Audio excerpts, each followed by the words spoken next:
Donc, aujourd'hui, dans le cadre des conférences de l'ISFAR, on est heureux d'accueillir Éric Harvey, qui est professeur adjoint au département des sciences biologiques de l'Université de Montréal. Éric a obtenu son bac et sa maîtrise de l'Université du Québec à Rimouski, puis par la suite son doctorat à l'Université de Guelph en 2014. Donc, tu nous disais tout à l'heure que tu es professeur à l'UDM depuis 2019, donc tu es encore un tout jeune chercheur qui n'a pas eu le temps encore de terminer de son sous-sol. Là, fait que c'est, ce qui est particulièrement fascinant dans le parcours d'Éric, c'est la diversité d'écosystèmes et de types d'organismes qu'il a étudié. Il s'est intéressé au peuplement forestier, aux prairies, aux rivières. Il s'est intéressé au monde bactérien, aux insectes, aux ongulés, aux poissons. Donc, c'est extrêmement diversifié. Mais il y a quand même un fil conducteur, bien évidemment, et c'est les échanges qu'on observe dans les méta-communautés, dans les méta-écosystèmes, et comment ces échanges-là viennent structurer les communautés, mais aussi le fonctionnement des écosystèmes eux-mêmes. Puis sa présentation aujourd'hui, je pense, sans me tromper, va dans ce sens-là. Il s'intitule Le bassin versant en tant que méta-écosystème. Donc, Éric, à toi la parole. Super, merci. Écoute, merci à tous d'être ici. Puis je suis vraiment content. J'aurais vraiment aimé être là en personne à l'ISFAR. Ça fait longtemps que j'ai envie de voir Ripon et tout, mais enfin, ce sera pour un autre moment. Donc, en fait, ma présentation aujourd'hui, donc comme Philippe l'a dit, ça fait pas longtemps que j'ai commencé mon poste à l'UDM. Donc, la conséquence de ça, puis là, il y a eu la COVID. Fait que bon, mon programme de recherche, disons, est encore en train de se construire et tout. Donc, plutôt, disons, que de raconter des vieilles histoires de choses que j'ai fait il y a un certain moment dans mes postdocs, bon, il va y en avoir un peu, mais j'ai choisi plutôt que de raconter une histoire en détail et aller plus avec une espèce de vision globale de mon programme de recherche, puis aussi en même temps, vous dire très ouvertement, si ça vous intéresse, envoyez-moi un courriel. Il y a des postes d'étudiants de maîtrise, de doctorat qui vont potentiellement s'ouvrir dans les années qui viennent. Donc voilà, si ça vous intéresse. Puis comme Philippe l'a dit, bon, j'ai travaillé dans beaucoup de choses qui font en sorte que je ne suis pas un expert dans rien. Donc, je suis plus une espèce de généraliste qui s'intéresse aux questions puis essaie de comprendre comment les pièces du puzzle se mettent ensemble. Donc, je vais commencer de manière assez générale avec un petit contexte. Là, on parle de bassin versant, de méta-écosystèmes, donc d'écosystèmes aquatiques. Puis je pense que je ne dirai rien là, qui va faire tomber personne de sa chaise en disant que les écosystèmes aquatiques subissent certaines menaces. Là, je ne parle pas d'un point de vue quantitatif. Je sais qu'il y a un débat actuellement sur l'aspect quantitatif de les pertes de biodiversité dans ces écosystèmes-là.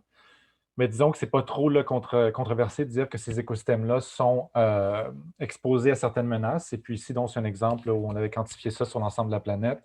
Puis on voit que la quantification, l'accumulation de ces menaces-là, si on regarde rapidement, c'est beaucoup dans les zones où il y a beaucoup d'êtres humains, il y a beaucoup de pression agricole. Dans cet article-là, également, ils avaient quantifié un peu les mêmes genres de menaces, mais pour tout ce qui est plus service écosystémique, ici en lien avec l'accès à l'eau potable, donc les problématiques de sécurité d'accès à l'eau. Puis ils avaient été en mesure d'estimer avec leur modèle que 80 de la population mondiale est potentiellement exposée à un risque élevé lié à la sécurité d'approvisionnement en eau. Bon, bien évidemment, ce n'est pas surprenant, étant donné ce que je viens de dire. Bon, dans les zones très urbanisées, c'est là où il y a beaucoup de pression sur les systèmes. Donc, évidemment, ça peut créer certains problèmes au niveau des services. Ce qui est intéressant dans cette étude-là, qui m'avait intéressé beaucoup, c'est qu'ils ont aussi ressorti un peu les scores de chacun des paramètres de leur modèle pour un peu en sortir un peu l'importance relative, autant sur les effets de la biodiversité puis de la sécurité en eau. Puis ce qui sortait comme très important dans les deux cas, c'était tout ce qui était plus relié à la pollution. Donc ici, on parle pollution en termes de nutriments, en termes de sédimentation, donc de dynamique d'érosion, développement des ressources hydriques. Donc on peut penser ici à tout ce qui est fragmentation, à la transformation des cours d'eau pour l'agriculture, l'hydroélectricité. Donc on peut ratisser large ici en termes de pression urbaine. Puis ce qui est intéressant pour moi, puis bon, j'aurais pu prendre une autre étude, puis ça aurait fait pareil. Quand on parle de problématiques en écosystème aquatique, très souvent, en fait, on ne parle pas de perturbations qui sont intrinsèques ou qui sont directement appliquées sur le système aquatique, mais plutôt de perturbations qui proviennent en fait de l'écosystème terrestre. Puis je vais y revenir dans quelques secondes, juste pour ouvrir une petite parenthèse pour dire que bon, ces tendances-là de problématiques qui ne sont pas près de s'améliorer. Donc, il y a déjà 50 des terres habitables de la planète qui sont utilisées pour l'agriculture. À cause de la pression démographique qui va augmenter, on prévoit d'ici 2050, bon, cette pression-là sur les terres va augmenter également.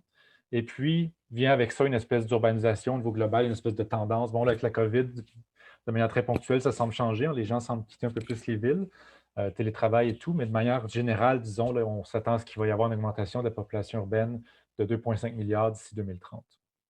Donc, bien évidemment, tous ces genres de pressions-là peuvent nous amener à réfléchir un peu, à se demander comment est-ce qu'on va arriver à maintenir l'intégrité des écosystèmes aquatiques dans un contexte d'intensification de l'utilisation du territoire terrestre.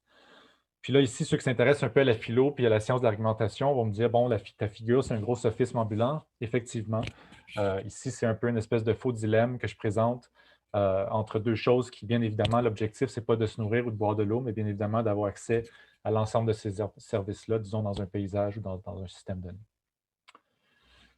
Donc, pour cette question-là, sur maintenir les activités, l'intégrité des écosystèmes aquatiques, bien évidemment, je ne suis pas le premier à poser cette question-là.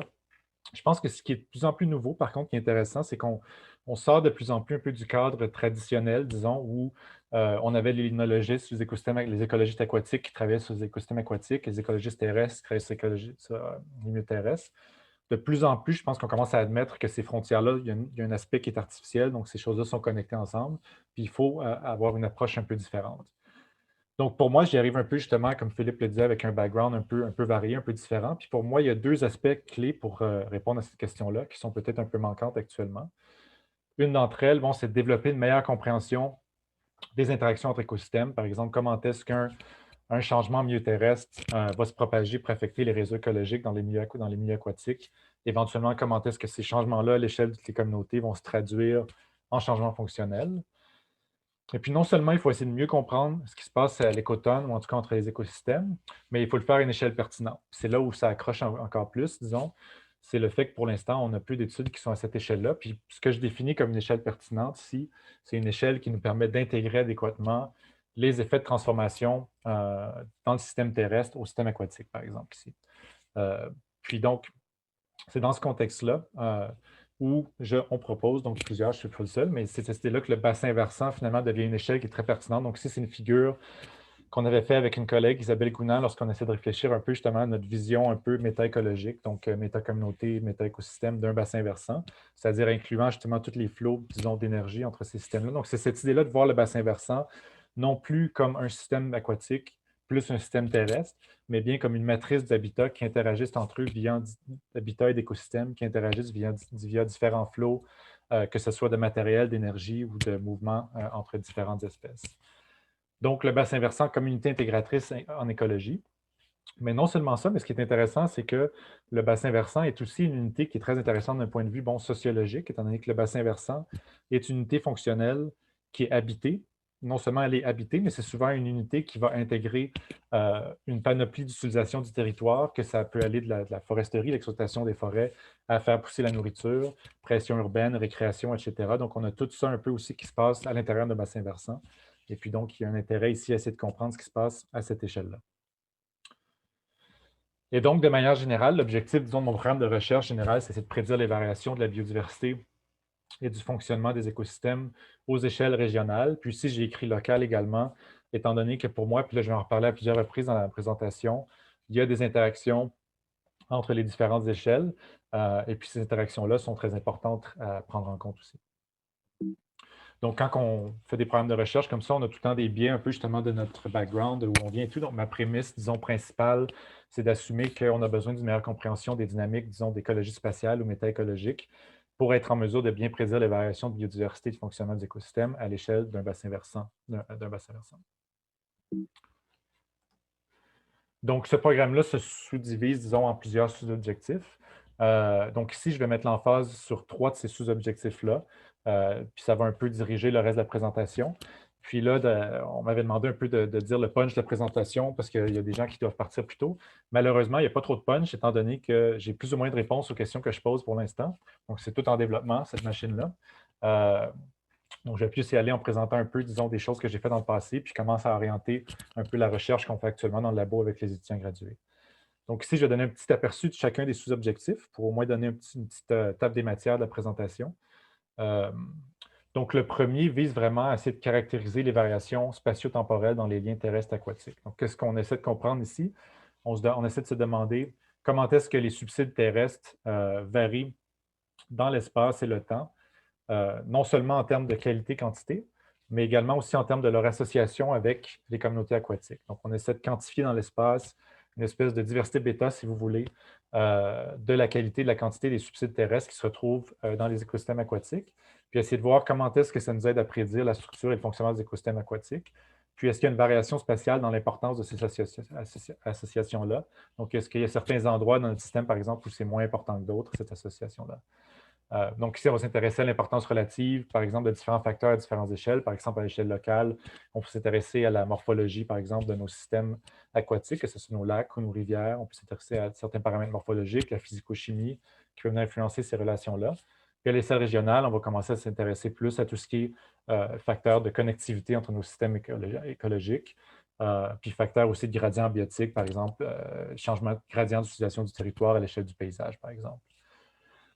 La façon dont je développe cet axe de recherche-là, disons actuellement, c'est vraiment une plateforme d'échantillonnage à long terme. Donc, comme je vais en parler un peu plus tout à l'heure, on a certaines connaissances théoriques et empiriques, par exemple expérimentales. On a très peu de connaissances au niveau empirique. Donc, ce que je propose ici, c'est de se mettre les deux pieds dans l'eau puis développer vraiment une plateforme d'échantillonnage, disons, à long terme et dans l'espace pour échantillonner, comprendre ces choses-là. De manière générale, bon, moi, après, quand on va parler un peu avec les étudiants, peut-être, je suis un grand fan de la biogéographie des îles. Depuis longtemps, c'est une des théories qui m'a le plus inspiré. Donc, j'aime bien m'imaginer que ce que je propose ici, c'est une espèce de biogéographie des interactions entre écosystèmes. Donc, biogéographie des méta-écosystèmes. Pourquoi est-ce que c'est intéressant de faire ça? Ben, c'est qu'en fait, ça peut éventuellement, d'un point de vue plus conceptuel, nous aider à comprendre où, quand et comment les interactions entre écosystèmes sont importantes. Mais d'un point de vue, disons, plus appliqué, ça peut nous permettre d'identifier certaines zones sensibles. Par exemple, justement, j'en parlais un petit peu, bon, on pourrait dire, bon, si on fait de la foresterie à tel endroit dans le système versus à tel endroit, peut-être que ça va avoir un impact beaucoup plus grand sur le bassin versant en termes d'ampleur de la perturbation, puis comment est-ce qu'elle va se répandre dans l'espace si on le fait à un endroit plutôt qu'à un autre. Donc, c'est pour ce sous-objectif-là. Ensuite, pour le deuxième sous-objectif, qui est un peu lié, mais là, on passe vraiment à une approche plus mécaniste. On va s'intéresser vraiment de manière justement mécanistique, essayer de comprendre le lien entre perturbation anthropique et cascade spatiale. Donc ici, vraiment, les questions générales, c'est comment est-ce qu'une perturbation, disons un endroit donné, peut se propager d'un endroit à un autre dans l'espace. Donc, il y a deux échelles de référence. Ici, si vous voyez mon curseur, donc il y a une échelle locale à l'écotone. On peut vraiment se demander, bon, si on a une perturbation qui se produit dans un système, quels sont les mécanismes ou les processus qui vont faire en sorte que cette perturbation-là va se répandre dans le système auquel il est connecté. Puis quels sont les processus, disons, comment est-ce qu'on peut arriver à prédire l'impact sur les écosystèmes aquatiques en termes de structure de communauté et de fonctionnement des écosystèmes. Encore plus intéressant aussi, on peut aller à une échelle régionale, si on peut commencer à se demander, donc j'en parler un peu plus tard, mais il y a différents processus qui peuvent faire en sorte qu'une perturbation qui se produit justement à un écotone, en amont d'un système par exemple, peut potentiellement se propager, disons, plus en aval, puis éventuellement donc faire des effets en cascade, puis affecter l'ensemble de bassins versants ou l'ensemble d'un système à l'échelle régionale. Donc pourquoi est-ce que c'est intéressant d'essayer de comprendre ces choses-là? D'un point de vue plus conceptuel, ça nous permet de comprendre les mécanismes abiotiques et biotiques qui influencent la propagation d'une transformation d'un endroit A à un endroit B, ce qui est la définition un peu d'une cascade spatiale. Puis d'un point de vue plus appliqué, ça va nous permettre plus en détail de prédire l'effet de certaines perturbations de manière plus spécifique, comment est-ce que ça devrait affecter la structure et le fonctionnement de nos écosystèmes, autant à l'échelle locale qu'à l'échelle régionale. Ensuite, l'autre axe duquel je vais parler, disons, plus rapidement aujourd'hui à la fin de la présentation, c'est tout l'axe un peu plus très appliqué conservation, où on vise à essayer d'appliquer ces connaissances-là pour la gestion des bassins versants. Et donc ici, c'est très facile, là, tout le temps, en tant que chercheur, d'avoir des vœux pieux sur ce genre de choses-là. Donc l'idée ici, c'est vraiment d'essayer de développer des collaborations avec des organismes, des entreprises qui ont certains intérêts pour vraiment essayer de développer donc, des outils de gestion qui puissent donc utiliser les connaissances qu'on développe avec le programme de recherche. Donc ici, on parle de monitoring, on parle aussi de synthèse théorique et conceptuelle. Donc, je vais y revenir un peu plus tard. Donc, les objectifs, bien évidemment, ici, c'est d'essayer d'offrir des outils conceptuels, des connaissances qui sont applicables à la restauration ou la conservation. Donc, voilà un peu pour la table des matières de la présentation. Donc, la table est un peu mise. Donc, je vais me lancer tout de suite avec le premier axe qui est vraiment relié à quantifier cette variation-là, disons, dans les subsides terrestres, donc de manière spatio-temporelle dans les liens terrestres aquatiques. Et donc là, ici, bien évidemment, s'il y a des gens entre vous qui sont plus des écologistes aquatiques, des limnologistes, vous allez me dire, ben coudonc, ça fait quand même longtemps qu'on en parle. Il n'y a pas grand-chose de nouveau là-dedans. Donc, bien évidemment, j'aurais pu même reculer à Fisher dans les années 60, qui avait démontré l'importance des flux de carbone des écosystèmes terrestres et aquatiques. Donc, ça remonte quand même assez longtemps. On peut reculer tout ce qui est alloctonie, la science de l'alloctonie dans les lacs, qui met beaucoup l'emphase sur les flots de carbone dissous et tout qui se rendent dans les écosystèmes. Par contre, tout ce qui est, disons, plus théorie des subsides, ça, c'est un peu plus récent, disons 20-30 dernières années, où on a commencé vraiment à s'intéresser, par exemple, à l'impact des subsides terrestres en rivière sur les communautés, donc la croissance des poissons, l'impact sur la structure des communautés. Puis on a quand même une certaine quantité de données, disons. Donc ici, j'ai mis seulement certains exemples. Là, on a assez de données pour faire certaines méta-analyses, certaines revues de littérature sur le sujet. Donc, nous, on en a fait une aussi un peu de notre cru avec justement Isabelle encore et Chelsea et Florian lorsque je faisais mon postdoc à Zurich. On a récolté, disons, une grosse base de données sur les flots de carbone entre différents types d'écosystèmes, disons, d'un point de vue très global. Puis on voulait essayer de s'intéresser, disons, un exercice très quantitatif où on s'intéressait à essayer de quantifier la production locale de carbone, puis comment est-ce que ça compare avec, disons, ce qui vient de l'extérieur, donc les flux qui viennent des écosystèmes adjacents. Donc ici, je montre seulement un exemple dans le papier qui est plus intéressant pour la présentation, où on a essayé de quantifier les flots de carbone entre les écosystèmes terrestres et les écosystèmes aquatiques. Donc ici, c'est des espèces de moyennes, disons, sur l'ensemble de la planète, sur l'ensemble du globe. Puis donc, ce qui saute aux yeux, bien évidemment, si on regarde rapidement, c'est que bon, la flèche ici est beaucoup plus grosse que celle-là. Donc, il y a beaucoup plus, en termes quantitatifs, de matériel qui se déplace des écosystèmes terrestres vers aquatiques que le contraire. Ce qui est intéressant aussi lorsqu'on met en relation, c'est de voir que lorsqu'on met en relation par rapport à la production, disons, locale, on peut voir, par exemple, que les écosystèmes terrestres sont excessivement productifs, donc ils produisent énormément de carbone de manière locale. Donc, on peut penser que strictement d'un point de vue quantitatif, disons, l'impact de ce qui vient des écosystèmes aquatiques est plus ou moins important, alors que lorsqu'on regarde le terrestre et aquatique, on voit très bien que c'est un ordre de magnitude au-dessus que ce que les écosystèmes produisent localement. Donc, les écosystèmes aquatiques ont tendance à être plus hétérotrophiques, donc sont potentiellement beaucoup plus dépendants, disons, des flux terrestres. Bon, ici, c'est un peu grossier, c'est seulement quantitatif. Je n'en parlerai pas beaucoup aujourd'hui, mais on aurait pu parler d'aspect qualitatif. Donc, la qualité de ces subsides-là change aussi beaucoup entre ce qui vient du système terrestre versus aquatique. Puis, ça peut avoir aussi une certaine importance. On peut en reparler, disons, après la présentation, si ça vous intéresse. Également, bon, de manière historique, j'aurais pu sortir beaucoup d'autres études, mais on s'est intéressé à comment est-ce que les subsides, disons, les feuilles qui tombent dans les rivières, ont un impact sur la production secondaire, par exemple, des macroinvertébrés. Donc, ici, c'est une étude qui a fait ça. On s'est intéressé aussi à ce que ça peut avoir des effets en cascade dans les communautés de rivières. Donc ici, par exemple, c'est un cas classique où ils ont mis une bâche le long tout d'un tronçon de rivière. L'objectif ici, en fait, c'était d'empêcher les insectes terrestres de tomber dans l'eau, parce que les insectes terrestres deviennent une source d'alimentation pour les poissons assez importante. Ce qu'on démontre ici, c'est que lorsqu'on empêche cette source d'alimentation de tomber dans l'eau, donc les insectes aquatiques, les poissons se mettent à manger énormément de la production locale de macroinvertébrés. Donc, il y a une grosse baisse de production locale de macroinvertébrés. Puis, ça a un effet en cascade, donc une cascade trophique, où donc ça libère le périphyton d'une pression d'herbivorie, donc une explosion de périphyton dans ces systèmes-là. Donc, c'est pour montrer que bon, ces subsides-là ont une importance pour la croissance, la production, ont une importance en termes de structure, de dynamique des communautés. Et puis également, bon, il y a cette étude-là classique ici qui est arrivée de Gary Paulis et Heard en 1995 dans le golfe du Mexique, où ils ont démontré, bon, non seulement il y a une importance d'un point de vue de la croissance de ces organismes-là, de la dynamique, mais plus que ça, en fait, ces subsides-là, parfois, dans certaines conditions, peuvent en fait maintenir des réseaux écologiques complexes. Donc ici, c'est un cas où ils étudiaient des réseaux écologiques de macroinvertébrés de certaines espèces dans des petites îles sur dans le golfe de la Californie. Puis sur beaucoup de ces îles-là, il n'y avait même pas plus ou moins de production primaire, en fait, plus ou moins de plantes, ni rien. Mais ils s'apercevaient qu'il y avait quand même une espèce de complexité au réseau écologique. Puis là, ils se demandaient comment est-ce que c'est maintenu. Puis ils se sont aperçus éventuellement que l'énergie, en fait, la majorité de l'énergie qui maintenait ce réseau-là terrestre provenait donc du milieu marin. Donc, on a beaucoup d'évidence que ces flots-là, dans le fond, entre écosystèmes terrestres et aquatiques, peuvent être très importants. Par contre, il y a beaucoup de choses qui nous manquent. Donc, comme j'en parle un peu depuis le début, puis c'est un peu dans le titre de la présentation, je vais me servir de la figure ici pour montrer un peu certains trous de connaissances qui, pour moi, sont essentiels pour essayer de comprendre justement tout ce qui est niveau d'intégrité des écosystèmes aquatiques, disons à l'échelle des bassins versants ou à une échelle un peu plus large. Puis c'est le fait, bon, en premier lieu, c'est qu'on n'a aucune idée de la quantification spatiale de l'effet des subsides ou même comment les subsides varient dans l'espace, parce que la majorité des études se sont faites à une échelle très locale, disons à l'échelle des écotones. Ce qui fait en sorte que si on prend une figure ici, donc une manière de l'illustrer, ça serait, on prend une figure ici qui illustre, disons, différents flots entre écosystèmes le long d'une rivière ou d'un cours d'eau. On pourrait faire une espèce de zoom ici où on découpe une partie de l'image, puis on met ça, disons, en pixels. Puis là, on évalue un peu, bon, quelle est l'importance des subsides terrestres dans chaque pixel. Puis les pixels où c'est plus foncé, c'est plus important. Puis où c'est plus pâle, c'est moins important. Donc, tout de suite, là, on obtient une espèce de figure pour un type de subside, ici, les feuilles qui tombent, qu'il y a une certaine variation dans l'espace et donc les associations sont plus importantes ici qu'ici. Puis bien évidemment, ça a certaines implications qu'on peut penser en termes de dynamique de perturbation et tout, puis comment est-ce que les perturbations vont affecter l'écosystème aquatique. Donc ça, c'est un aspect. Simplement quantifier ces effets-là, c'est quelque chose qui n'a jamais été fait.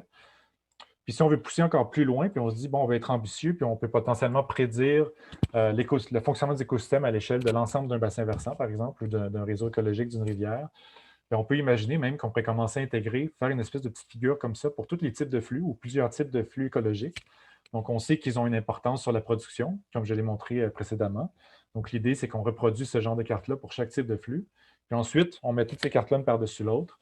Puis en théorie, ce qu'on obtient, c'est une espèce d'estimation de la production secondaire sur l'ensemble du bassin versant. Donc ici, on est très loin de ça, bien évidemment. On parle d'un horizon plusieurs années avant qu'on en soit là. Mais disons que c'est un peu là, vers là où j'espère qu'on peut se diriger. Donc ici, on parle vraiment d'une espèce d'effet donc de local à régional, où on a une espèce des flux qui sont très localisés, mais que lorsqu'on commence à regarder leurs effets cumulatifs à une échelle plus élevée, donc à une approche multi-échelle, on voit qu'il y a une importance, qui peut potentiellement y avoir une importance pour l'ensemble du fonctionnement à l'échelle du bassin versant. Et puis l'autre aspect, qui est l'aspect, donc là, je viens de présenter un aspect plus bottom-up, donc en bon français, donc local à régional. Mais on peut aussi le regarder de l'autre côté, plus top-down en bon français, donc régional à local, certaines contraintes. Donc on sait que la configuration spatiale, donc ces bassins versants-là, ces réseaux hydrologiques-là, ont certaines configurations spatiales qui leur est propre. Puis on sait déjà, par exemple, que ça contraint la distribution de la biodiversité. Bon, dans ces systèmes-là, il y a une certaine distribution spatiale de la biodiversité dans les réseaux aquatiques ou hydrologiques qui a tendance à être plutôt conservée, puis qui est très différente, disons, qui est très influencée par la structure en tant que telle de la configuration spatiale. Même un peu plus loin que ça, donc, on sait aussi que ça contraint la composition, disons, fonctionnelle des communautés sur l'ensemble des bassins versants. Donc ici, je ne veux pas vraiment parler trop longtemps, c'est juste un exemple anecdotique. On avait fait ça avec Florian. Sur l'ensemble de la Suisse, on avait des données des communautés fonctionnelles. Puis vous voyez ici, justement, bon, le long des réseaux dendritiques. Ici, on est en amont, dans les montagnes. On voit beaucoup de brun. Plus on descend, plus on voit du bleu. Donc, il y a une espèce de transition, disons, au niveau fonctionnel écologique, où on passe de communautés qui sont plus dominées par des shredder ici, puis on descend de plus en plus, on se retrouve avec des collecteurs. Donc, quelque chose qui se passe qui fait en sorte qu'on a une transition écologique, on a une transition fonctionnelle dans nos communautés le long de ces réseaux dendritiques-là. Et puis, on peut s'imaginer, bon, comme prochaine question, est-ce que la structure spatiale du paysage pourrait aussi affecter la connexion entre les écosystèmes, donc l'importance de la connexion avec l'écosystème ou l'effet des subsides entre écosystèmes? Il y a plusieurs raisons de le penser. Bon, on sait que les écosystèmes, par exemple, dans les bassins versants qui sont plus en amont, ont tendance à être plus petits en volume, être plus isolés, avoir une couverture forestière plus grande, donc moins de production autotrophique primaire, donc plus forte hétérotrophie, donc potentiellement plus forte dépendance aux perturbations ou aux changements dans l'écosystème terrestre. Puis on sait qu'il y a beaucoup de perturbations humaines en amont, que ce soit forestier ou minière. Donc, il y a plusieurs raisons, disons, de penser qu'il y aurait une structuration spatiale dans l'importance des subsides dans nos bassins versants ou dans les réseaux hydrologiques. Et puis, donc, c'est un peu ce qu'on a essayé de tester. Ça, c'était quand j'étais justement à Zurich avec Isabelle. Donc, on a pris une approche, disons, très, très contrôlée ici avec des protistes en microcosme. Donc, l'idée qu'on avait de base, si vous suivez mon curseur ici, on imaginait justement un réseau hydrologique. Et puis, comme j'en ai parlé un peu au début, notre vision un peu, c'est de se dire que, bon, on a une matrice, disons, terrestre et une matrice aquatique. Donc, les deux sont une espèce de réseau spatial différent. Donc, on a un réseau dendritique qui est le réseau hydrologique, puis on a une espèce de réseau spatial un peu différent qui correspond, entre guillemets, à un réseau terrestre. Donc, il y a une espèce d'échange d'organismes, de méta. Donc, ici, on a deux métacommunautés, si vous voulez. Puis ces deux métacommunautés-là, ou ces deux réseaux spatials-là, sont connectés via des flots de ressources, donc entre les deux systèmes terrestres et aquatiques. Donc, ici, c'est des méthodes de réseau là, qui s'appellent multicouches, donc multi-layer network. Donc, c'est un peu cette approche-là qu'on a essayé de prendre de manière très expérimentale. Donc, on a recréé des espèces de plateaux qui suivaient des réseaux dendritiques. où chaque microcosme est une espèce d'écosystème avec des organismes. Donc, ce qu'on avait, c'est qu'on avait une espèce de réseau bleu, si vous voulez, qui est notre réseau dendritique, où chaque point ici est un microcosme qui contenait donc à la base 8 espèces de protistes bactériophages qui étaient en compétition pour les bactéries. Et puis, on avait un écosystème très simplifié ici, donc qui correspond à notre écosystème vert, entre guillemets, qui contenait simplement des bactéries. Et puis, donc, dans les deux systèmes, il y avait un échange, disons, d'organismes, donc de dispersion le long des arêtes. Et puis, donc, on avait deux réseaux spatials. Puis, on a connecté chaque réseau spatial. Donc, chacun des microcosmes ici était connecté à un autre microcosme de manière spécifique dans l'autre réseau spatial via un échange de détritus. Donc, c'est-à-dire qu'il n'y a rien de vivant qui se déplaçait entre les systèmes. Donc, nous, ce qu'on faisait, c'est qu'on sous-échantillonnait chaque tube, on tuait tout ce qu'il y avait dans le sous-échantillon, puis on transférait de la biomasse morte d'un système à l'autre pour simuler un peu, disons, l'échange entre un écosystème terrestre et aquatique. Donc, comme vous voyez, c'est très, très contrôlé. Il y a plusieurs choses qui m'intéressaient ici, mais pour le bien de la présentation, je vais seulement présenter là, les résultats qui sont en lien avec cette idée-là où on se demandait est-ce que l'effet des subsides terrestres, est-ce que l'effet de notre réseau, de la connexion avec les réseaux verts ici, est plus important lorsqu'on se déplace dans le réseau dendritique, donc amont versus, disons, plus en aval. Donc ici, c'est une figure qui montre les résultats de manière générale où on montre l'effet sur chacun de nos protistes. Donc j'ai dit qu'on avait 8 espèces de protistes bactériophages dans nos réseaux écologiques bleus. Donc ici, vous voyez l'effet d'être connecté. Donc bien évidemment, on avait des contrôles où il n'y avait aucun flux de ressources. Donc vous voyez un peu l'effet. Donc lorsque c'est en haut de 0, ça veut dire qu'il y avait un effet positif sur la densité de cette espèce-là, le flux de ressources. Alors que lorsqu'on était en bas de 0, l'impact était négatif. Donc ici, je montre ça seulement très rapidement pour montrer que, bon, on pourrait utiliser la théorie il y a plein de compromis écologiques pour expliquer avec, on pourrait utiliser la théorie du R star, si vous voulez, pour expliquer ces résultats-là. Mais ce que je veux montrer ici, c'est simplement que, bon, lorsqu'on fait un pulse de ressources dans un système, bon, ben, il y a certaines espèces qui ne répondent pas, il y a certaines espèces qui réagissent positivement, qui sont favorisées, il y a certaines espèces qui réagissent négativement. Donc ça, on est dans l'écologie classique ici. Ce qui nous intéresse plus, c'est est-ce que ça change en fonction de où on se déplace dans le réseau écologique. Donc ici, c'est une figure un peu complexe. On va y aller ensemble si vous suivez mon curseur. Donc, j'ai demandé de regarder seulement la ligne rouge ici, tous les points rouges. Donc, si vous regardez le carré rouge ici, ce que ça me dit, c'est la densité d'une espèce de protiste ici. La densité de cette espèce-là dans un système lorsqu'il n'y avait pas de flux de ressources. Puis si vous regardez plus bas ici le cercle, vous avez la densité de cette espèce-là lorsqu'elle était connectée à un système vert, donc lorsqu'elle recevait des subsides. Donc, vous voyez ici que la densité, donc cette espèce-là réagissait négativement au flot de ressources, donc la densité était plus basse ici. Mais ce qui est vraiment intéressant, c'est que bon, plus on se déplace vers la droite ici, plus on se déplace en aval du réseau dendritique. Donc, plus on se déplace vers la droite ici, plus on passe de systèmes qui sont plus grand volume, qui sont moins isolés, donc de plus en plus connectés. Puis, ce que vous voyez ici qui est clair, c'est que les points se rapprochent de plus en plus jusqu'à ce que l'effet de recevoir des ressources disparaisse complètement. Puis ça, c'est quelque chose qu'on voit, disons, pour toutes les espèces qui ont réagi, c'est exactement le même patron. L'effet est important lorsqu'on est en amont dans des plus petits systèmes isolés. Puis plus on descend dans des systèmes connectés de plus large volume, plus l'effet disparaît. Donc ici, bien évidemment, on est dans un système qui était très, très contrôlé. Donc, on n'a pas l'aspect des arbres, on n'a pas l'aspect des perturbations humaines. Donc, il y a plein d'aspects qui ne sont pas là. Mais ça facilite beaucoup l'interprétation. Donc, c'était dans notre cas, donc, ce qui se passait, c'est qu'en fait, bon, plus on va dans des systèmes qui sont connectés, puis où il y a un plus grand volume, bien, plus l'effet du subside est dilué. Donc, ça peut sembler trivial, mais ce qui est intéressant ici, c'est que pour moi, il y a quand même une application claire des systèmes naturels, c'est-à-dire que, comme je l'ai mentionné, dans les systèmes naturels, c'est quand même ça qu'on observe. En amont, on a des systèmes qui sont plus isolés, puis en aval, on a des systèmes, des points de convergence où il y a beaucoup plus de brassage et de mélange qui font en sorte que, potentiellement, dans ces plus grands systèmes-là, dans ces plus grands lacs-là, ces plus grands systèmes hydrologiques-là, l'impact des subsides a tendance à diminuer plus on va vers l'aval. Et puis, en fait, ce qui est intéressant, c'est que c'est quelque chose qui a été observé de manière empirique dans le passé. Donc, cette fameuse étude-là que je mentionnais de Gary Paulis et Heard, cette figure-là, souvent, a tendance à être ignorée complètement.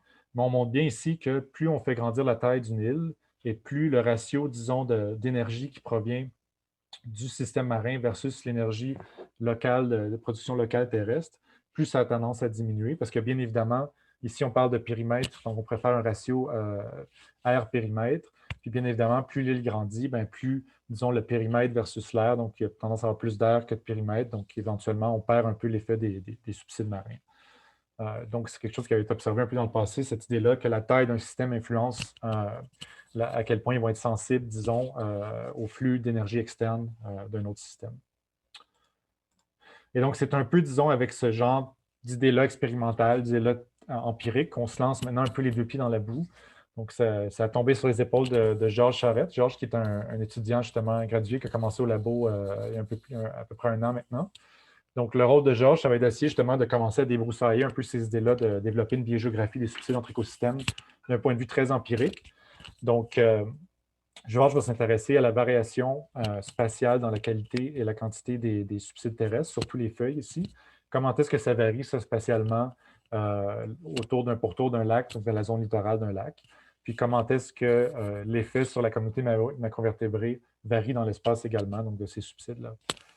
Donc, il y a plusieurs hypothèses de base qui sont un peu liées avec ce que j'ai parlé avant, comme par exemple, on peut s'imaginer que dans un lac plus petit, comme le lac est plus petit, disons de manière purement probabilistique, il y a une plus grande probabilité que le couvert forestier soit plutôt homogène autour de ce système-là.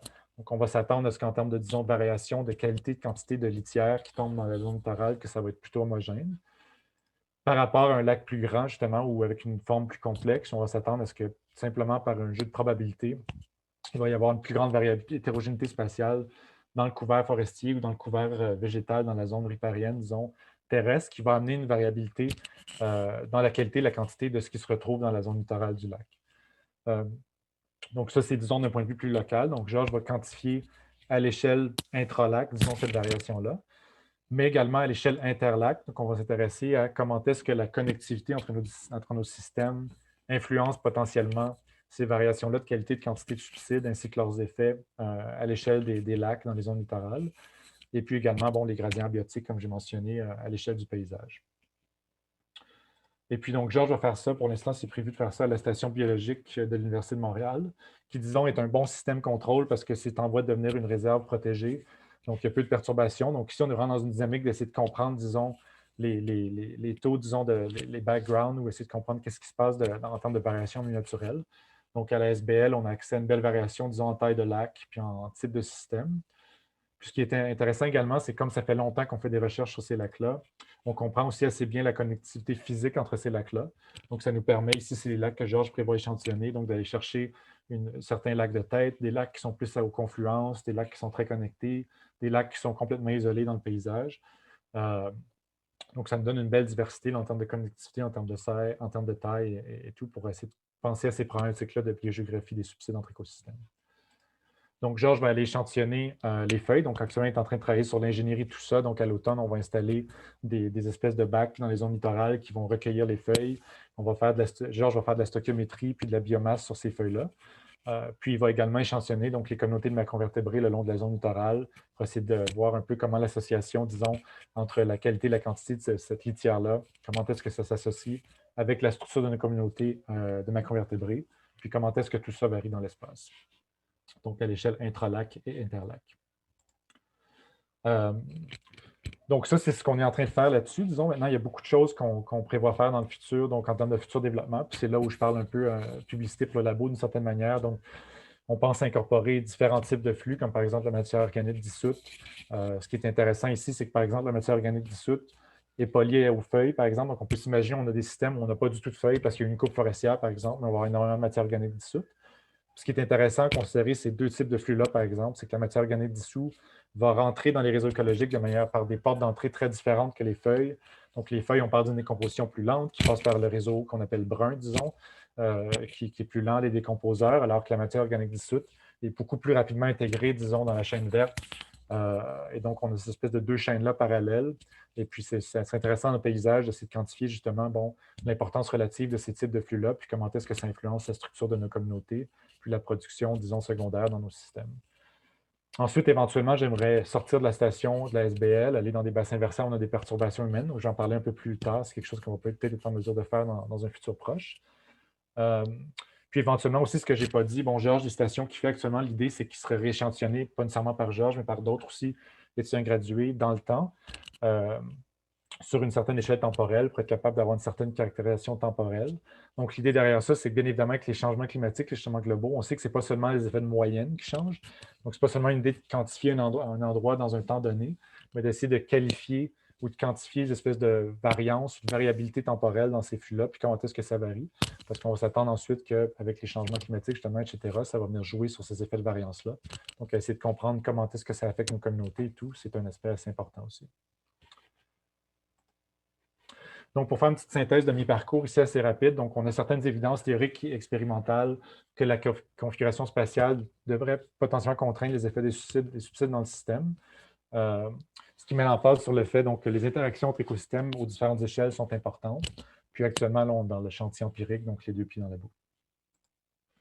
Donc, on va sauter à l'autre deuxième partie de la présentation ici, qui est un peu plus mécaniste ici, où on s'intéresse aux cascades spatiales. Donc, une cascade spatiale, donc comme j'ai défini, c'est un terme en fait qui émerge de la théorie des méta-écosystèmes.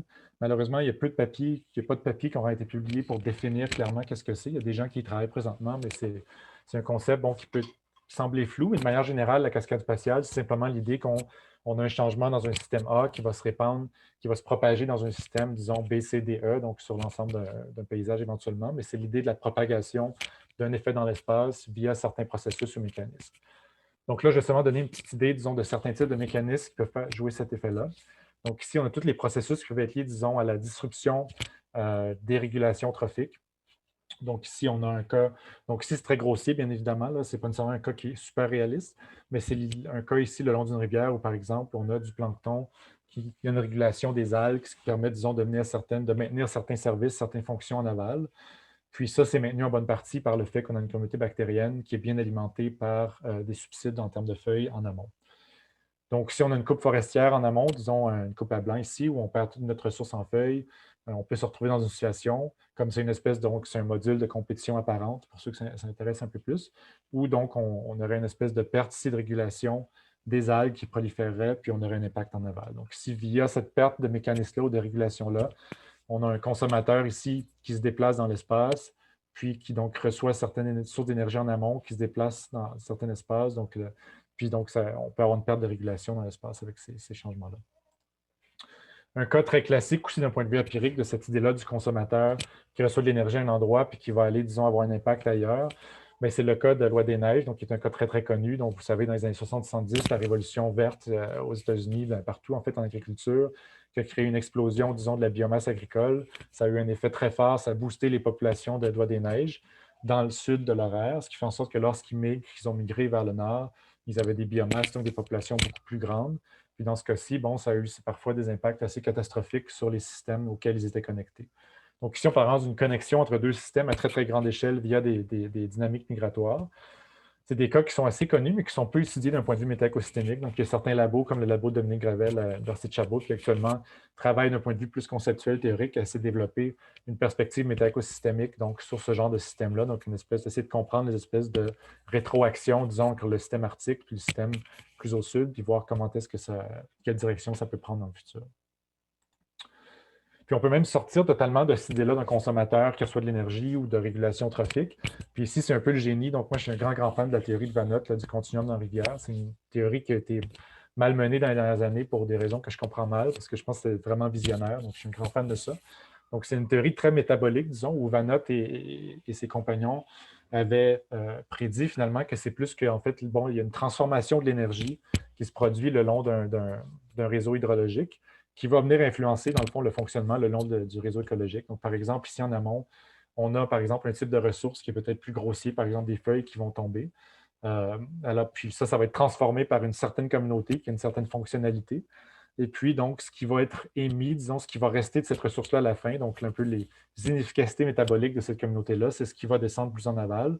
Puis les communautés plus en aval n'auront pas le choix, disons, de faire avec cette énergie-là. Puis donc, ça va faire ce qui fait en sorte qu'il y a comme une espèce d'adaptation à un type d'énergie potentiellement ici qui est plus fin, par exemple. Puis plus on va vers le bas, plus c'est fin. Ce qui crée une espèce de gradient, disons, de shredders ici, justement, donc de destructeurs. Ici, il y a plus des collecteurs. Donc voilà, ici on a des prédictions super intéressantes qui correspondent justement à ce qu'on avait observé dans l'étude que j'ai montré un peu plus tôt avec Florian, ce qu'on a fait dans les rivières suisses. Puis ici, on a un cas de cascade spatiale. Donc, on peut s'imaginer, si on coupe les feuilles, ici, on a une perte de la ressource, ça va venir changer cette espèce de métabolisme à l'échelle du système, puis venir influencer la qualité et la quantité d'énergie qui va se rendre plus bas en aval. Donc, c'est un peu ce genre d'idée-là aussi qu'on a voulu tester ici, encore une fois, de manière très, très contrôlée, où on s'est dit, on va avoir deux systèmes, deux microcosmes de protistes aquatiques qui vont être connectés par des flots de détritus. Encore une fois, pas de mouvement d'espèces vivantes, donc on tuait tout ce qui se déplaçait entre les différents systèmes. On s'est demandé, si on modifie la structure fonctionnelle, le module d'interaction dans un système donneur, est-ce que ça va influencer simplement par ça? Donc, est-ce que ça va influencer potentiellement le fonctionnement dans le système récepteur? Donc, c'est quelque chose de très, très simple. Ici, je vais montrer les résultats en mode simplifié pour aller plus rapidement. Donc, on avait un système donneur, un système récepteur. Puis là, on jouait avec la structure trophique du système ici. Puis la seule manière dont les effets pouvaient se répandre, c'était via donc, un effet sur la qualité et la quantité des détritus qui, se déplaçait d'un système donneur à un système récepteur. Donc, ce qu'on a fait, c'est qu'on avait un système, disons, en compétition, donc la même espèce, donc une espèce de chaîne trophique. Donc, encore une fois, on jouait avec des modules d'interaction. Donc, on avait la chaîne trophique, on avait la compétition pour la ressource entre deux espèces de bactériophages, ou on avait un système qu'on appelait facilitateur, où on avait une espèce bactériophage qui était dans un microcosme avec une espèce autotrophique, donc qui amenait une nouvelle source de carbone dans le système. Puis de manière très rapide, là, je ne montrerai pas tout l'ensemble des résultats, mais ce qu'on a observé, par exemple, c'est que lorsqu'on avait la chaîne trophique, systématiquement, on avait un impact négatif sur la densité de nos espèces. Puis ce qui se produisait, en fait, ici, pour aller un peu plus loin, c'est qu'en fait, le prédateur, bon, on l'avait peut-être mal choisi, c'est peut-être mal le système qu'on a commencé. C'est une des premières expériences qu'on avait fait, mais ça amenait une surprise qui finalement était intéressante. Mais on avait mis des daphnés dans le système. Donc, en fait, ce qui s'est passé, c'est que les daphnés ont seulement tout mangé dans le système. On avait estimé que 98-99% de la biomasse vers la fin de l'expérience était en daphné. Puis ces daphnés-là mouraient, se rendaient dans le pool de détritus et étaient échangés. Là, ce qui est intéressant, c'est que nos daphnés, ben, ils ont des structures beaucoup plus complexes que nos protistes. Donc, ils ont des structures de cuticules qui sont beaucoup moins labiles, disons, qui se décomposent beaucoup moins bien en termes de carbone. Ce qui faisait en sorte que ça avait un impact sur le système récepteur parce que ça ralentissait, disons, toute la boucle de décomposition et de recyclage, ce qui faisait en sorte que ça avait des impacts négatifs sur la densité de nos organismes dans l'écosystème récepteur. Ensuite, lorsqu'on avait notre système qu'on appelait facilitateur, c'est-à-dire qu'on avait notre espèce autotrophe, systématiquement, on avait un impact positif là, comparé à tous les contrôles qu'on avait dans l'expérience. Il y avait un impact positif sur la densité de nos espèces dans le système récepteur. Donc, encore une fois, ce qui se produisait ici, c'est un changement de qualité dans la ressource. Donc, on avait un changement fonctionnel dans la communauté qui venait un changement de qualité dans la ressource, donc une source de carbone de l'extérieur, donc fraîche de l'extérieur, puis qui se rendait dans notre système et puis donc qui avait un impact positif. Et donc, de manière, disons, très globale et très succincte, cette expérience-là a démontré que les changements de structure trophique dans un système donneur peuvent influencer la dynamique dans un système receveur. Puis là, ici, je mets l'emphase sur ça, même en l'absence de mouvement de tout organisme, de consommateur, etc., simplement via des effets reliés, disons, aux boucles de recyclage et comment est-ce que ça influence les détritus. Donc ici, là, on a un bel effet là, local à régional, disons multi-échelle, d'un effet qui peut se produire à l'écotone, on a une coupe forestière ou une perturbation qui se produit à un endroit donné. Et puis potentiellement, bon, ça va avoir un impact important à une échelle régionale à cause de ce genre de mécanisme-là. De l'autre côté, je remets l'emphase sur ce qu'on a montré avant, c'est-à-dire le top-down, l'échelle régionale locale. On a certaines évidences expérimentales que la configuration spatiale du paysage influence l'importance des subsides. Donc, vous voyez ici une espèce de dynamique qui se produit. Là, on a les deux, l'espèce de bottom-up et de top-down. Puis les deux expériences les deux espèces d'interaction multi-échelle sont potentiellement très importantes pour comprendre ce qui se passe. C'est un peu ce que va faire notre étudiant de doctorat, donc qui vient de commencer ici au labo et en co-direction avec Béatrix Bessner et l'UQAM. Donc, ce que Charlie va s'intéresser à faire, c'est prendre cette espèce de perspective-là, de s'imaginer que, bon, comme vous savez, le paradoxe d'enrichissement prédit que des flux de ressources, c'est supposé de déstabiliser des systèmes. Hein. Mais en nature, ce n'est pas ce qu'on observe du tout. Ces organismes-là, si vous voulez, ont une espèce de coévolution, d'adaptation structurelle, autant à l'échelle individuelle qu'à l'échelle des communautés, qui fait en sorte qu'ils auront une certaine stabilité face à ces flux-là, c'est-à-dire qu'ils sont adaptés à une certaine dynamique de flux ou de subsides, ces organismes aquatiques-là. Puis là, on se demande, bon, avec Charlie, qu'est-ce qui se passerait, par exemple, si on commence à modifier la magnitude des subsides, si on commence à modifier la fréquence, la qualité et la quantité des flots? Comment est-ce que ça va venir influencer la réponse de nos communautés aquatiques? Donc, Charlie a la mission de jouer un peu avec tout ce genre de paramètres-là, d'un point de vue, disons, beaucoup plus expérimental. Donc, ici, l'idée, c'est qu'on va avoir des espèces de quais expérimentales avec des mésocosmes qu'on va remplir d'eau. Puis, on va manipuler la ressource, puis faire certaines expériences, disons, de fréquence, de magnitude, de qualité, de quantité, pour voir comment est-ce que ça influence la réponse de nos communautés aquatiques. Donc, ça, c'est ce que Charlie va faire. Donc, Charlie, ce qu'il va faire, c'est que l'écosystème donneur est implicite dans le sens où il n'y a pas d'écosystème donneur réel. Donc, Charlie va aller en zone littorale, il va échantillonner des insectes, il va échantillonner des feuilles, on va faire sécher au four, on va broyer ça, on va ajouter ça aux écosystèmes récepteurs à une certaine fréquence, à une certaine magnitude.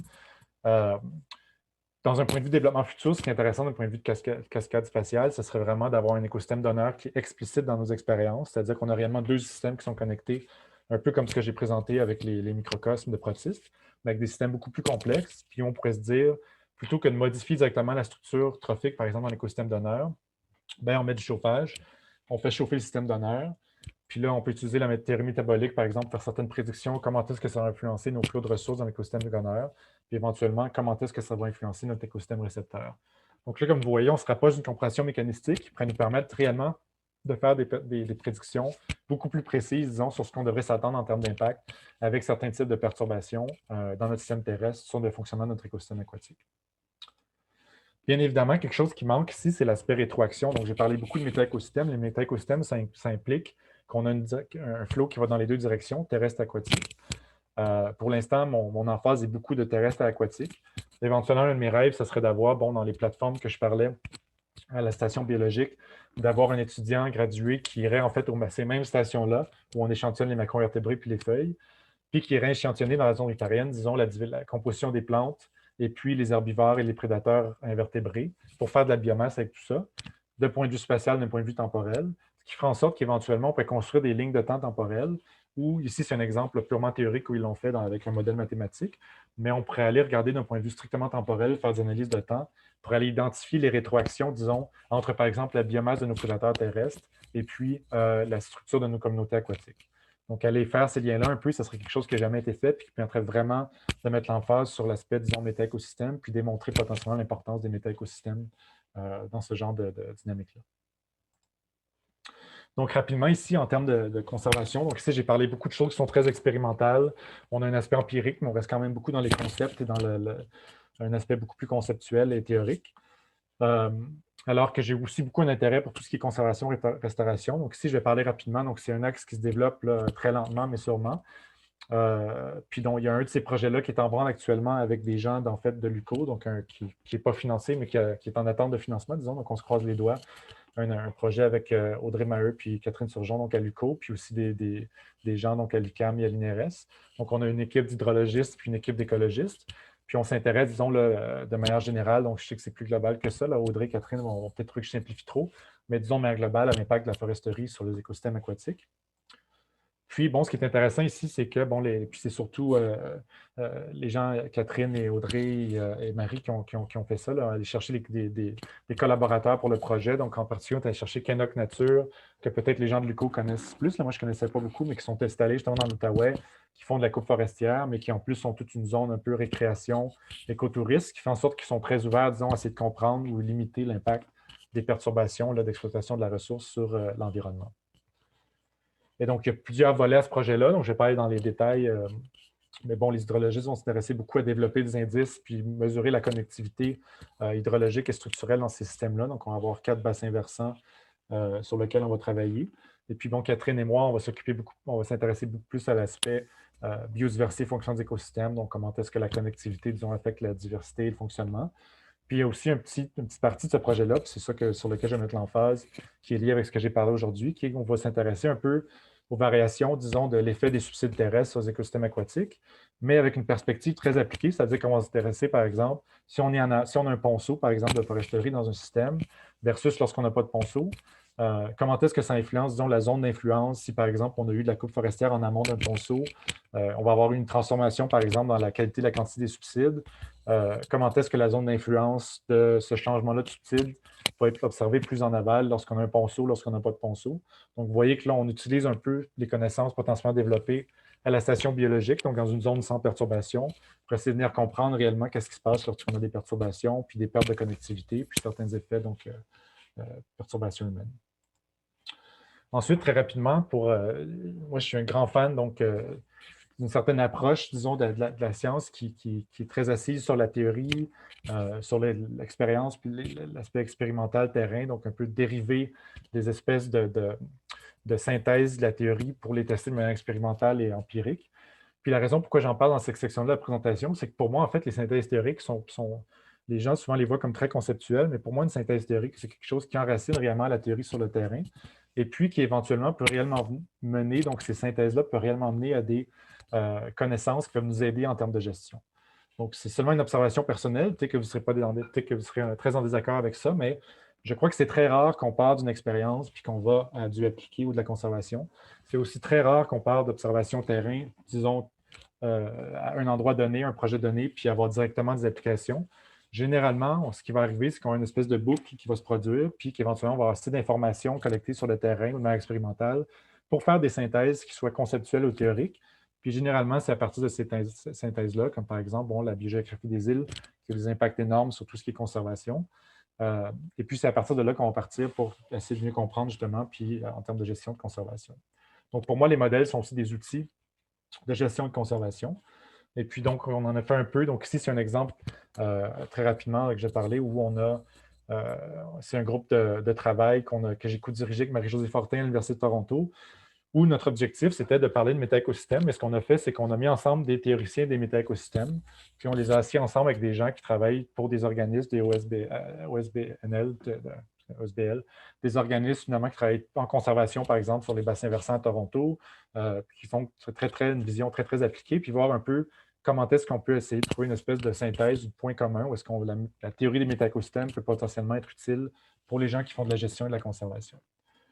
Puis là, je ne vais pas rentrer dans les détails. On est en train de travailler encore là-dessus, même après 3 ans. Donc, vous voyez que c'est long. On a eu plusieurs congés parentaux entre-temps de plusieurs personnes dans le projet, mais la bonne nouvelle, c'est que ça avance. Puis donc, avec Justin Marleau ici, qui est vraiment le magicien des maths derrière le projet, puis avec Sean, donc à Terre-Neuve, on a réussi à développer une espèce de modèle qui nous permet d'avoir 3 écosystèmes connectés. Par exemple, une forêt qui est connectée à un lac qui est connecté à une rivière. Chaque écosystème a une dynamique trophique, donc d'échange de ressources à l'intérieur d'énergie à l'intérieur de l'écosystème. Puis, par une certaine magique de mathématiques des matrices matricielles, on arrive à aller prédire un peu l'impact dans chaque écosystème, par exemple, par exemple, on peut les regarder, donc je vais le montrer ici. Cascade trophique, on a une perturbation dans notre système terrestre, donc on vient modifier le stock de nutriments dans le système terrestre. Quel genre d'effet ça va avoir sur nos écosystèmes auxquels ils sont connectés en chaîne? Donc ici, par exemple, on a un effet où l'effet sur la stabilité, disons l'effet de la perturbation a tendance à diminuer plus elle avance dans notre système de métaécosystème. On pourrait facilement imaginer créer une situation où c'est le contraire, ça s'amplifie dans l'espace via certains mécanismes comme ceux que j'ai parlé plus tôt. L'important ici, ce n'est pas que ça s'amplifie ou pas, mais c'est l'idée que ce genre de modèle-là va vraiment nous aider à comprendre quels sont les mécanismes et les processus qui contrôlent le fait que ça réduit ou que ça amplifie dans l'espace. Et éventuellement, donc, on peut facilement penser des implications pour la conservation de ça, bien évidemment. Lorsqu'on fait une perturbation, par exemple une coupe ou quelque chose en amont, on va essayer de réduire la zone d'influence que ça va avoir potentiellement sur le bassin versant. Eh bien, ce genre de modèle-là peut nous aider à comprendre ces mécanismes-là, ou en tout cas les identifier. Ils ont trouvé l'aiguille dans la botte de foin de la grande complexité de la nature pour essayer d'aller, après ça, le comprendre un peu plus sur le terrain. On peut aussi comprendre un peu plus les interactions multi-échelles avec ce genre de modèle-là. Par exemple, on veut s'intéresser comment est-ce qu'un changement, donc plus on augmente, par exemple, les flots entre notre forêt et notre lac, comment est-ce que ça va influencer la production primaire, secondaire, tertiaire dans nos 3 écosystèmes connectés. Mais non seulement ça, mais comment est-ce que ça influence la production sur l'ensemble du métaécosystème. Comme par exemple, ici, je donne l'exemple, si vous me suivez avec le curseur, bon, ici, on observe qu'on a une baisse de la production primaire dans le système terrestre, on a une légère augmentation dans notre lac, puis bon, pas d'effet sur notre rivière. Donc, ça correspond un peu à l'idée, justement, l'effet de la perturbation s'amenuise plus on avance dans notre système.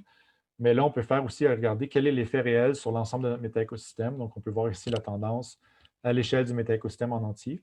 Puis ça peut venir nous permettre de comprendre certaines interactions multi-échelles. Par exemple, si vous regardez la figure ici avec mon curseur, en termes de production d'herbivores, bon, ici, notre lac, ça augmente, mais lorsqu'on regarde sur l'ensemble des métaécosystèmes, on est plus dans une diminution. Donc, on peut aller voir que ça permet d'apporter une compréhension un peu des interactions multi-échelles qui se produisent dans ces systèmes-là. Donc, en fait, c'est un peu ce que je voulais dire par rapport à ces synthèses-là théoriques. Le message de base que peut-être je veux que les gens gardent, c'est que les synthèses théoriques, ce n'est pas seulement quelque chose qui se passe dans les nuages, mais c'est aussi, je pense, quelque chose qui peut avoir un impact, disons, sur la gestion de la conservation. Et donc, c'est quelque chose qui m'intéresse beaucoup aussi. Donc, ma conclusion va être brève. Je pense que si ma présentation n'a pas été claire, c'est de ma faute. Puis, si j'aurais besoin de faire une conclusion plus longue, c'est parce que ma présentation n'a pas été claire. Mais là, je fais une conclusion très succincte parce que j'espère que ma présentation a été claire puis que vous comprenez bien ce que je fais dans la vie comme travail. Mais disons que de manière générale, bon, ce que je fais, c'est de proposer un peu le bassin versant comme unité intégratrice multifonctionnelle. Ça, ici, il n'y a pas grand-chose d'innovateur ici. Je pense que ce qu'on apporte, disons, au labo comme perspective, c'est plus cette idée-là un peu d'arrêter de voir le bassin versant comme simplement l'addition de plusieurs systèmes, mais plus les voir comme une matrice de différents systèmes qui interagissent ensemble dans l'espace et dans le temps et à différentes échelles. Et puis, bon, ma prémisse, c'est qu'en comprenant mieux ces interactions-là entre écosystèmes et dans l'espace, donc spatio-temporel, on va être en mesure de mieux comprendre et de mieux prédire l'effet des perturbations sur la biodiversité et le fonctionnement des écosystèmes. Donc voilà, c'est un peu le message, take-home message de la présentation. Et bien évidemment, je dis merci à tous. Puis je ne passe jamais trop rapidement ici parce que c'est important pour moi que tout le monde comprenne. Les gens souvent passent vite là-dessus. La science, ça ne se fait pas dans un vacuum. Puis sans les noms que vous voyez ici, ma présentation, ben, il n'y aurait pas grand-chose à mettre dedans. Donc, ce n'est pas une question d'ego, c'est une question que la science, ça évolue par collaboration, par discussion. Donc, ces gens-là sont très, très importants. Et puis, bien évidemment, bon, on a besoin de sous, puis d'institutions qui nous supportent. Donc, merci à ces gens-là. Et puis maintenant, je vais être très content de prendre vos questions. Merci beaucoup, Éric. C'est ouais, une main d'applaudissement. Vous pouvez ouvrir vos micros pour applaudir Éric, ça vaut la peine, je pense que c'est. Merci, Éric. C'est très, très apprécié. Je ne sais pas si tu en fais souvent des présentations comme ça là, par Zoom. C'est certain que on n'a pas le même senti du public. Là. On n'a pas le regard, c'est moins évident. Non, c'est ça, c'est plus du bâtiment avec l'enseignement virtuel. Je commence à m'habituer de parler tout seul, mais ce qui est difficile, c'est que c'est ça, tu vois moins si les gens te suivent ou pas. Là. Fait que tu ouais, espères qu'ils te suivent. Puis... ouais. OK. D'entrée de jeu, est-ce qu'il y en a qui ont des questions pour Éric? Qui voudraient se lancer? Il y a David qui a une question. Vas-y, David. Bonjour, David. Bonjour, Éric. Merci pour ton excellente présentation que j'ai vraiment beaucoup, beaucoup appréciée. Il y a beaucoup de choses. Ouais. Moi, je travaille en partie dans les paysages agricoles. Mm-hmm.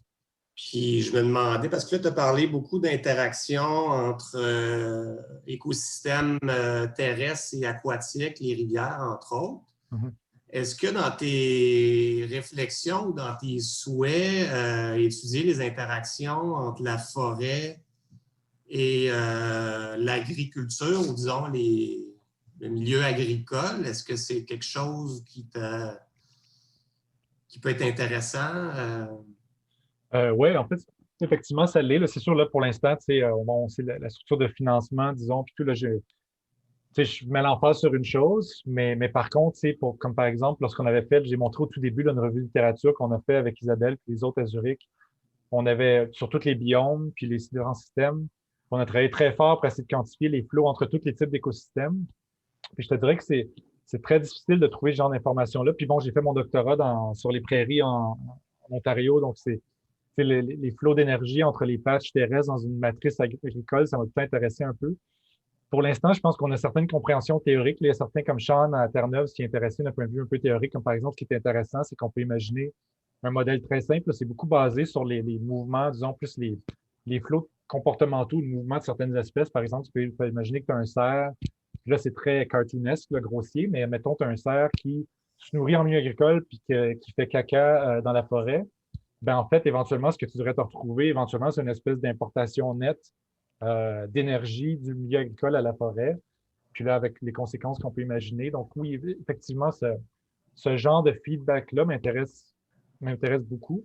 Surtout aussi que, bon, quand je travaillais sur les prairies, je m'intéressais beaucoup à la restauration des prairies naturelles.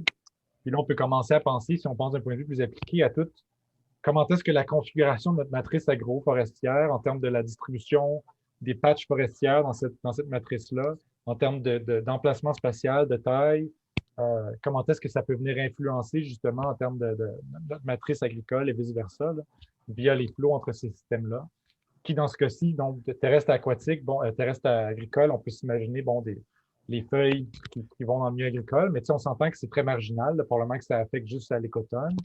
Il y a des invertébrés, bien évidemment, qui se déplacent. Mettons, on peut imaginer, bon, je travaille beaucoup sur les herbivores, invertébrés. Peut-être qu'il peut y avoir un effet de mass effect, en fait, où ils vont se nourrir en milieu dans les patchs, puis après ça, ils viennent en plus grand nombre dans le milieu agricole. Donc, peut-être que c'est un effet négatif à ce niveau-là. Donc, mais tu sais, il y a plein de choses, mais il y a plus ou moins de données disponibles actuellement. Puis je pense qu'il y a une belle opportunité, oui, effectivement, éventuellement, de développer quelque chose avec ce créneau-là. Là. C'est effectivement quelque chose d'intéressant, je pense. Ouais. Excellent.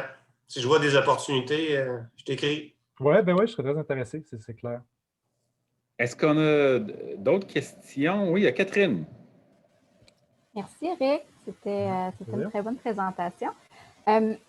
tous ces flux-là, il y en a tellement, hein, d'un bord puis de l'autre, transfert aquatique vers terrestre, terrestre vers aquatique. Avez-vous une idée de comment prioriser ou pourquoi vous mesurez certains plus que d'autres? Est-ce qu'il y a une synthèse qui a déjà été faite ou on y va un petit peu à tâtons? Ben, je pense qu'on y va. Ouais, c'est une bonne question parce qu'il y a, il y a un certain cloisonnement aussi des approches scientifiques qui est intéressant là-dedans. Là. Moi, je ne suis pas limnologiste, justement, comme Philippe l'a dit. Je suis un peu n'importe quoi, mais je ne suis pas rien en particulier, ce qui fait en sorte que je me frappe souvent à des. Je n'ai pas dit que tu étais n'importe quoi. Non, ben, c'est moi qui l'ajoute, mais puis je me suis développé comme ça, hein, c'est par choix, mais il reste que ce que je trouve super intéressant, c'est que par exemple, dans les rivières, les gens ont beaucoup utilisé les feuilles pour. Bon, tout ce qui. Tu sais, même quand j'ai fait mon CRSNG découverte, quand j'ai commencé mon lab, il y a des gens qui lisaient et ils disaient pourquoi est-ce que tu fais ça dans les rivières? Tu sais, parce que les gens ont beaucoup fait ça dans les rivières. On sait qu'il y a des effets dans les rivières, c'est clair. Ce qui est intéressant, c'est que si tu parles à des limnologistes, ben, les limnologistes, eux, historiquement, là, s'il y en a dans la salle, je dis de me faire taper sur les doigts, là, mais mon impression, c'est que les limnologistes ont eu tendance à totalement ignorer la zone littorale des lacs, de manière générale. Puis quand on parle de l'allochtonie dans les lacs, on s'intéresse beaucoup plus à ce qui est matière organique dissoute. On s'intéresse beaucoup plus de point de vue écosystémique, où on ignore totalement les interactions entre les espèces, donc c'est une grosse boîte noire. Puis, on s'intéresse seulement à la zone pélagique. Donc, en limnologie, souvent, hein, quand on fait des lacs, on va au milieu du lac dans la zone la plus profonde, on prend un échantillon, puis on infère la dynamique du lac à partir de ça. Puis là, je sais qu'il y a un débat, puis bon, je ne suis pas la personne pour débattre ça, mais il y a des gens dans la limnologie qui sont chicanés là-dessus, justement. Là, puis dans le passé, il y a eu des papiers intéressants, des espèces de chicanes intéressantes là-dessus, justement, l'importance des milieux littoraux pour les lacs, les espèces de théories du bang, justement, où un lac, ça peut être vu comme un méta-écosystème aussi. Hein.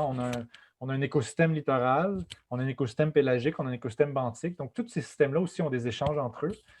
Moi, mon hypothèse, en tout cas ma prémisse de base, c'est que l'intérêt d'utiliser le milieu littoral aussi, c'est que toute perturbation qui est dans le milieu terrestre, avant que tu l'observes en milieu pélagique, il faut d'abord qu'elle soit processée dans le milieu littoral. Alors, bien évidemment, elle ne saute pas dans les airs, les nutriments ne sautent pas au-dessus de la zone littorale.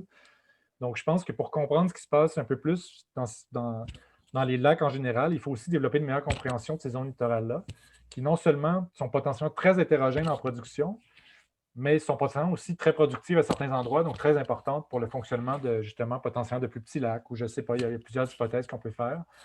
Puis donc, pour revenir à ta question, moi, j'y vais avec les feuilles parce que, d'un point de vue de conceptualisation, disons, pour débroussailler tout ça au début, je trouve que c'est plus simple parce qu'il y a eu beaucoup de travaux qui ont été faits en rivière avec les feuilles. Puis, d'un point de vue expérimental, ce qu'on a fait à Zurich, c'était avec des détritus aussi, donc de la matière particulière organique. Mais comme je le disais, je suis intéressé éventuellement à ajouter avec certains, je suis très bon, il y a certains gens avec qui je parle actuellement, je suis intéressé à ajouter l'aspect matière organique dissoute. Pour les deux raisons que j'ai mentionnées, c'est le fait qu'il y a des endroits où il n'y a pas du tout de feuilles, mais il peut y avoir beaucoup d'intrants terrestres sous une autre forme, et de un. Et de deux, c'est le fait que cette énergie-là va rentrer dans notre système aquatique à une vitesse et par des chemins totalement différents. Et puis l'interaction un peu, tu sais, on a vu, bon, il y a les travaux de Kevin McCann à Guelph, que Catherine se connaît probablement bien, mais bon, là, on sait que beaucoup de food web dans les réseaux écologiques dans la nature sont organisés. Souvent, il y a une espèce de chemin plus lent, donc au niveau terrestre aussi, là, dans les sols, un réseau de détritivores, où la décomposition se fait beaucoup plus lentement avant que ça se rende plus haut, dans nos concentrations plus haut. Puis on a la chaîne plus rapide, disons, avec les bactéries, puis tout, où tout se décompose très vite, puis ça se rend beaucoup plus rapidement. Puis on sait que la présence de ces deux chaînes-là, c'est un effet stabilisateur. Lorsqu'on, par exemple, a un peu de nutriments dans un système, le fait qu'on a un chemin plus lent, ça a tendance à réduire le flot de ce qui va se rendre plus haut à nos prédateurs, puis ça a tendance à stabiliser notre système. Donc, l'intérêt d'ajouter les matières organiques dissoutes, c'est qu'on peut aller jouer avec toutes ces idées-là on perd notre forêt, mais on a beaucoup de flux de matières organiques dissoutes. Peut-être qu'on favorise le chemin plus rapide, puis on déstabilise beaucoup plus nos systèmes. Donc, il y a tout donc là, je parle beaucoup, mais oui, donc il y a beaucoup, donc éventuellement intégrer plus, mais pour l'instant, on y va à tâtons, puis tranquillement pour monter une base, disons, conceptuelle sur laquelle s'asseoir. Ouais. J'espère que notre alliance va être financée, parce qu'on va pouvoir aller jouer là. Hein? Ben exact, oui. Ça serait bien le fun. Je vois qu'il n'y a pas d'autres questions. On a déjà pris un peu plus d'une heure. Éric, je te remercie. Moi, je sais que je vais avoir une ou deux questions pour toi tout à l'heure quand on va se rencontrer avec les étudiants. Je les garde pour plus tard. Donc, je laisse quand même la chance, si jamais il y a des gens qui veulent se manifester, s'ils ont une dernière petite question. Mais oui, il y a David Lemelin qui a une petite question. Vas-y, David. Bonjour, David. Oui, bonjour. Salut. Très belle présentation. Excellent. Wow, quel beau projet. J'avais juste comme petite question par rapport en lien avec la géométrie des lacs, Oui. puis leur taille, puis leur possible exposition ou non au soleil, puis avec le facteur potentiel de photo-oxydation des nutriments par le soleil, je me demandais de quelle façon c'était intégré ou non. Peut-être que ce n'est pas le lieu de l'intégrer à ce moment-ci. C'est ma petite question dans le fond.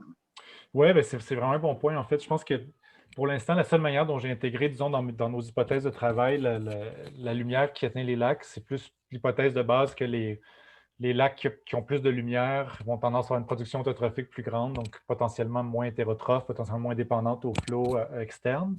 Mais je n'ai pas intégré beaucoup l'aspect, disons, biogéochimique dans ça, mais je pense que ce serait effectivement très important. Puis tu mentionnes l'oxydation par le soleil. Ça me fait penser aussi que même lorsqu'on parle seulement aux feuilles, il y a tout un aspect biogéochimique à des feuilles qui vont beaucoup plus loin que seulement les nutriments. Donc, il y a certaines études qui ont montré, par exemple, il y a des tanins dans les feuilles, ça fait une espèce de poche de thé. Hein. Ça peut avoir, en fait, ça baisse la lumière aussi. Donc, ça peut avoir certains effets de rétroaction qui sont plus ou moins comprises. Donc, mais ce n'est pas des choses qui rentrent, disons, dans les champs de mes aptitudes naturelles.